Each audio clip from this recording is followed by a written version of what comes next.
అత్యంత కృప కలిగిన యేసు క్రీస్తు నామములో వాక్యాన్ని వింటున్న బిడ్డలందరినీ కూడా దేవుడు సమృద్ధిగా దీవించి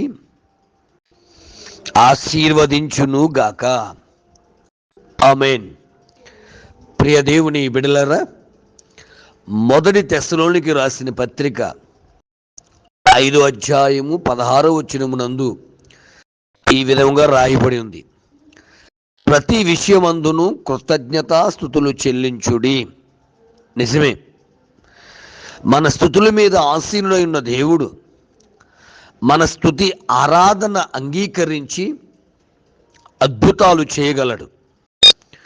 ఎందుకంటే ఏ సమయాల్లో ఏ విధముగా స్తుతి ఆరాధన చేయాలి అని మనం ఆలోచన చేస్తే, ప్రియ దేవుని బిడ్డ, కష్టకాలంలో దేవుణ్ణి స్తుతించాలి. ఎలాగూ అని ఆలోచన చేస్తే, ఎరుకో కోటల లాంటి అడ్డంకులు ఎదురైనప్పుడు ఇశ్రాయేలు జనాంగం వారు చేసిన పని ఏమిటి అని ఆలోచన చేస్తే, ఆ ఎరుకో చుట్టూ స్తుతులు చెల్లించడం మొదలుపెట్టారు. దేవుని నామాన్ని మహిమపరచడం మొదలుపెట్టారు. ప్రియ దేవుని జనాంగమా, ఎప్పుడైతే వారి స్తుతి చేయడం మొదలుపెట్టారో ఎరుకో గోడలు కూలిపోయాయి. నిజమే కదా. ప్రతి సమయంలో ప్రతి స్థలములో ఎటువంటి అనుభవాలు ఎదురైనా దేవుని స్తుతించడం ఉండండి. దయచేసి చూడండి, ఎరుకో అడ్డంకులను జయించుటకు వారి స్తుతి ద్వారా ఆ అడ్డంకులన్నీ జయించగలిగారు.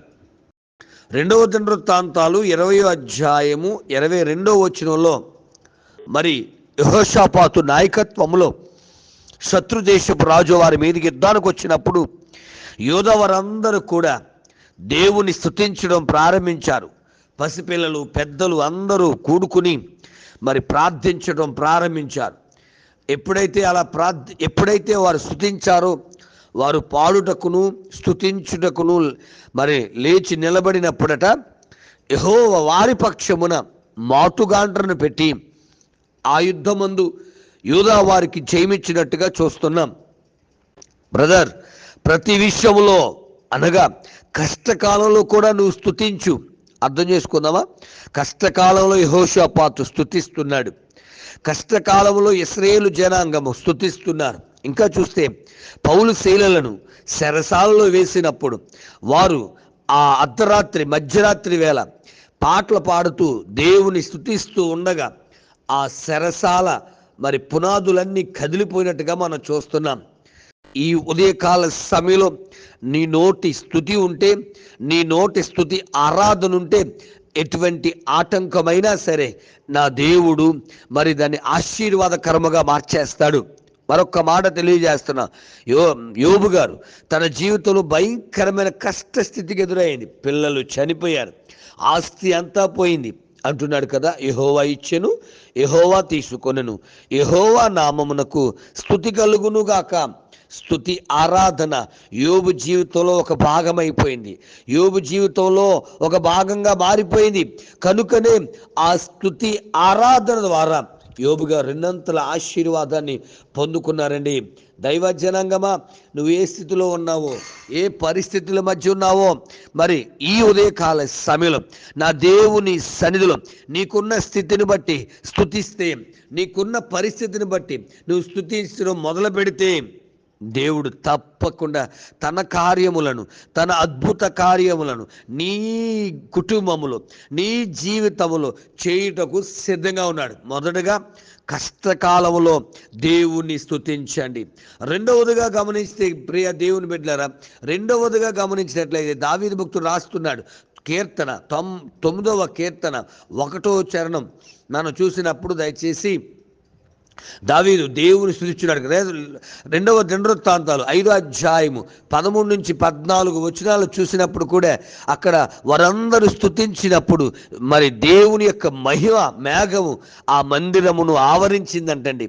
అవును ప్రియ దేవుని బిడ్డ, నీ స్తుతి ఆరాధన దేవుని యొద్దకు వెళ్ళి దేవుని మహిమను నీ మీదకి, నీ కుటుంబం మీదకి పంపిస్తూ ఉంటుంది.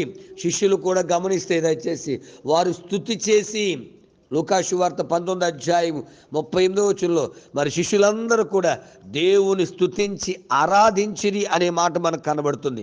వాక్యాన్ని విన్నటువంటి దేవుని బిడ్డలారా, ఆలోచిస్తున్నారా? దేవుడు నీతో ఈ ఉదయకాల సమయంలో మాట్లాడుతుండగా ఆయన మహిమ నీ మీదకి రావాలన్నా, ఆయన అద్భుత కార్యాలు నువ్వు పొందుకోవాలన్నా, ఒకవేళ నువ్వు ఉన్న శ్రమలో నుంచి బయటకు రావాలన్నా, ప్రతి విషయములో ఆయనను స్తుతి చేయడం మొదలుపెట్టు. నువ్వు స్తుతి చేయడం మొదలుపెట్టినప్పుడే దేవుడు అద్భుతాలు నీ జీవితంలో జరుగుతాయి. కొంతమంది స్తుతికి దూరం అయిపోతున్నారు, కొంతమంది దేవుని మందిరాలకు దూరం అయిపోతున్నారు. కష్టకాలంలో దేవుని మందిరానికి ఏమండి స్తుతించడానికి నాకు దేవుడు ఏ మేలు చేశాడండి అంటూ ఉంటారు. బిడా, ఈరోజు నువ్వు బ్రతికి ఉన్నావంటే అది దేవుడు చేసిన మేలే. అది గుర్తుపెట్టి ఆయన నిన్ను బ్రతికించినందుకు, ఆయన నిన్ను సజీవులుగా ఉంచినందుకు దేవుని స్తుతి ఆరాధన చేస్తూ ఉండు. తప్పకుండా దేవుడు నీకున్న పరిస్థితిని, నీకున్న స్థితిగతులను రెండంతలుగా ఆశీర్వాదం ఇచ్చి దైవాశీర్వాదాలు నింపి నడిపించి బలపరచునుగాక. ఆమేన్. పరమ తండ్రి, నీకు స్తోత్రాలయ్యా. మా పరిస్థితులు ఎలాగున్ననో ప్రతి స్థలమందు, ప్రతి సమయంలో, ప్రతి పరిస్థితులలో అయ్యా నిన్ను స్తుతించే భాగ్యము మాకు అందరికీ అనుగ్రహించండి నైనా, దీవించండి అయ్యా. ఒకవేళ ఈ వాక్యాన్ని వింటున్నవారు శోధనలో, బాధల్లో, కష్టంలో, కన్నీళ్ళలో ఉండున్నారేమో, అయినను వారు స్తుతిస్తూనే ఉన్నారయ్యా. ఆ స్తుతి ఆరాధనలో వారికున్న కష్టములన్నీ, వారికున్న బాధలన్నీ అయ్యా దూరపరచునైనా, గొప్ప కార్యము జరిగించునైనా, ఆశ్చర్యకరమైన మేలులతో నింపమని, నడిపించమని, బలపరచమని, భద్రపరచమని, వర్ధలింపు చేయమని, కార్యాలు నెరవేర్చమని యేసు నామమున అడుగుచున్నాను తండ్రి.